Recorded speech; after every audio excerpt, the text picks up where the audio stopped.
অনেকটা চিন্তা ভাবনা করলাম আর শেষ পর্যন্ত এটাই ঠিক করলাম যে না, আমি যদি একদিনে দুটো করে ভিডিও পোস্ট করি তাহলেও হয়তো শেষ হয়ে যাবে।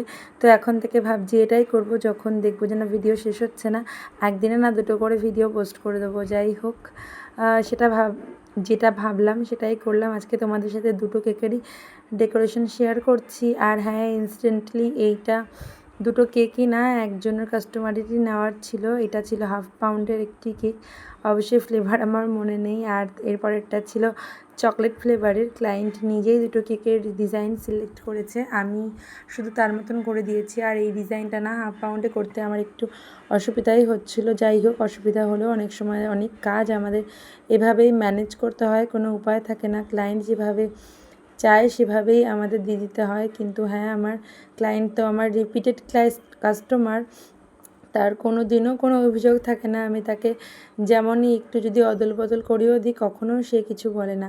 আর সেকেন্ড কেকটাও সে একই দিনেই নিয়েছিল। এটা ছিল চকলেট ফ্লেভারে, যেটা দেখেই বোঝা যাচ্ছে। আর আমার তার জন্যই মনে ছিল। এটা ছিল একটা বেন্টো কেক। এটার ফুল কভারেজ ছিল গোলাপি কালারের ক্রিম দিয়ে।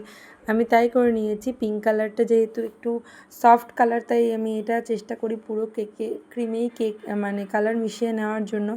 অন্য কেকের ক্ষেত্রে ডিপ কালার হলে হয়তো অল্প একটু ক্রিমের মধ্যে কালার বসাই। আর এই কেকের ডিজাইন ছিল একদমই সিম্পল। এটাও কাস্টমারের ডিজাইন সিলেক্ট করেছিল। তো জানিও আমার কেকের ডিজাইনগুলো তোমাদের কেমন লাগলো। দুটো কেকই ছিল আজকে পিঙ্ক শেডের মধ্যে। দেখা হবে নেক্সট কোনো ভিডিওতে। আজকের মতন টাটা।